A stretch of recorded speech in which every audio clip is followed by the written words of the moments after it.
Good afternoon and welcome back to the West Ham Network. We're back for a 3 p.m. Saturday kickoff. It's been few and far between over the last 3 seasons, that we see a Saturday mid-afternoon kickoff, but we travel to Molyneux.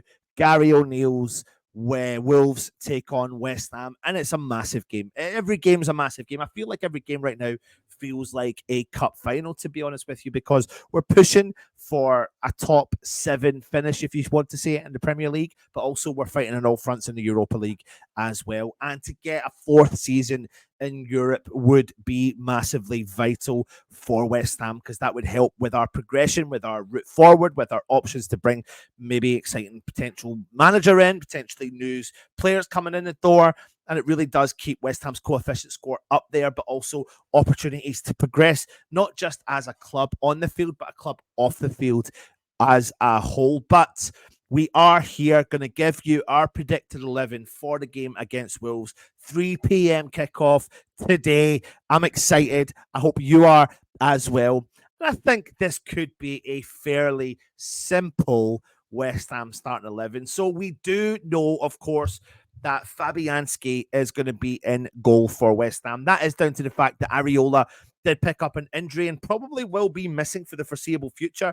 It's great to have Fabianski there, but I feel like we've become accustomed and got really used to having Areola on the pitch, and I feel like he was really an exciting option for us because his distribution levels were really good. However, getting regular game time for Fabianski, I feel confident with him in between the sticks, and he's not necessarily my major concern with West Ham defensively. It moves more into the defensive partnerships we have or have been struggling to get there. Now, the next player on the park for me, I think West Ham will resort back to their typical 4 in the back line, and Sufal will come in at the right back position. My concern a little bit here is that he has looked a little bit leggy over the last couple of games. He hasn't been up to his normal self as of recently. I think it goes back to the Newcastle game where he struggled against Anthony Gordon, and it goes to the Tottenham game where he did for a while struggle against Werner and Madison, but we did eventually hold our own to get ourselves a draw.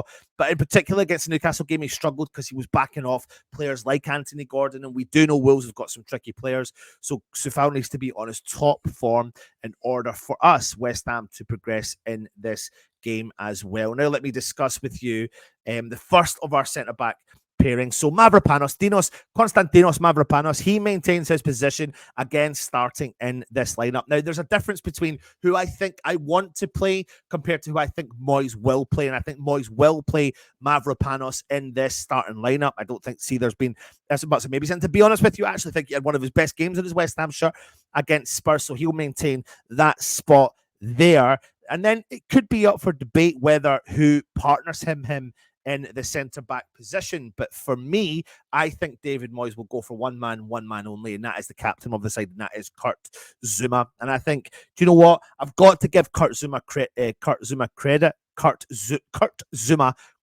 God, I couldn't get out there, tongue twister, because I actually think that was probably his best game in a West Ham shirt against Spurs. So you've got to give them the benefit of the doubt. David Moyes likes to keep that consistency when players are playing well to keep them in the team. And I think Kurt Zouma really has shown that in the game against Spurs. So he's going to definitely keep his position. People are calling potentially for Naif Gaguer to come back because he's got the much needed pace that we lack in defence. But I think when we play a low block, it doesn't suit Naif Aguerd, and we do play 9 times out of 10 most games with this low block style. However, they only conceded 1 goal in the last game, even though we've been leaking a lot of goals. And I think my concern is really it's coming in our defensive issues there as well. So what do you think so far from that? Now, let me talk about the left back position. Emerson maintains his position at the left back. He's been phenomenal this season, and anytime we have missed him, we have genuinely missed him on the field. So he definitely stays in this starting 11 for me. So far, let me know your thoughts. Now, we have missed this geezer. He was banned, suspended for 2 games due to picking up 10 yellow cards this season, but he will be back and he goes straight into this starting 11. I love this guy. I didn't think we could find someone to potentially replace Declan Rice, but I think he offers us a different dynamic in the middle of the park. And I genuinely think if we had had him against Newcastle, we wouldn't have collapse to the level that we did in the game. And against Spurs, I think we would have shut up shop in the middle of the park and could have got the 3 points. I'm not saying it would have worked out like that, but I definitely think a player like Alvarez was what was missing for West Ham in the middle of the park against Newcastle. So it's so good to see him back, and we want him fighting fit, because obviously then he misses the first leg of the Leverkusen game, but he will be back for the second leg. So as long as West Ham stay in the tie and with him on our side, then I feel a lot better there as well. So what do you think? Put it in the comments again and let me know. Alvarez comes back in, but if he comes back in, someone will have to go back out. But one player that won't go back out is a Moyes favourite, Thomas Souček. Thomas Souček maintains his position. I think he's gone under the radar again a lot this season, and I think he's doing a lot of the dirty work. He doesn't get a huge amount of touches on the ball, but he does intercept a lot of play. He does a lot of his blocking duties, a lot of his clearances, but he does also sometimes progress and give us an option forward. And to be honest with you, I think he's really comfortable playing alongside an Alvarez type player in the middle of the park. Next up is the man who goes in behind the striker, and it's Lucas Paquetá, whom I have absolutely and still absolutely love. I've got one little tiny concern with him, and recently I've noticed that he's just doing these little bits of tricks, bits and bobs, just in the 18-yard box, and I'm like, please stop it, Lucas, mate. Just don't get ourselves into that element of danger. But he does have that work rate, that effort to track back and correct sometimes a mistake that he makes, and has been making a little bit of mistake here now, but he is special. He is phenomenal, and he can penetrate a defense out of absolutely nothing. So that's why he comes in, and that's why he stays in, and that's why he is one of our best players in a West Ham shirt, Lucas Paquetá. Next up, out on that left-hand side, I've put Bowen. The reason why I've put Bowen on the left, it doesn't really matter between Kudus and Bowen, because they both essentially play everywhere between the left and the right. So whether he goes on the right, I think he will start on the right, even though I've put him on the left.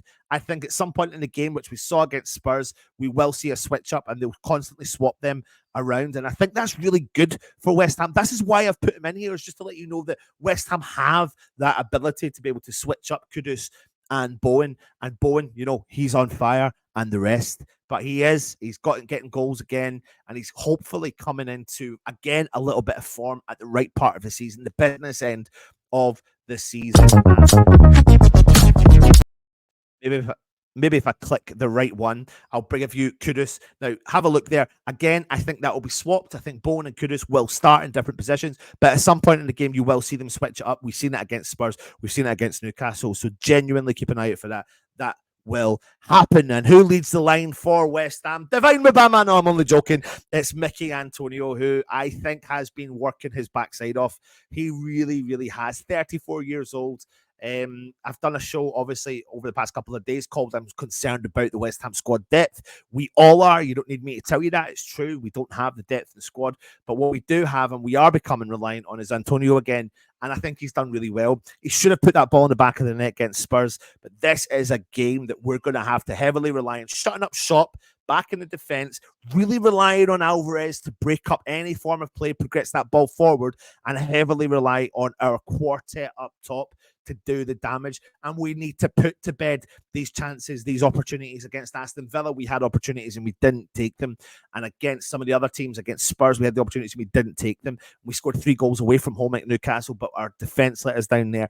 And we need something to tick. We need this team to tick. And this team on paper looks like the business, but they need to tick. They all need to collectively work together to defend and all collectively work together to progress the ball forward. And we need to rely on those 4 players to put that ball in the back of the net. And it's a massive game for West Ham against Wolves at Molineux. You know, it's not a great place for us to travel, but I know we can do a job. I know we're capable of doing a job, and it would be good to take a result for some form of momentum going into the Europa League against Leverkusen. We've got a very busy April month. Wolves, Leverkusen away, Fulham at home, Leverkusen at home, Crystal Palace away, and then Liverpool at home on the 27th of April. So we need these people fighting fit, raring to go, and getting ourselves up this league, guaranteeing the spot, opening up that gap between us and 8th place, and pushing up in the Premier League as much as we can. So do you agree with my starting 11? We'll be back for Matchday Live as well as the highlights review show after the game. So keep your eyes on the channel for all of that. Take it easy. And of course, come on, you Irons.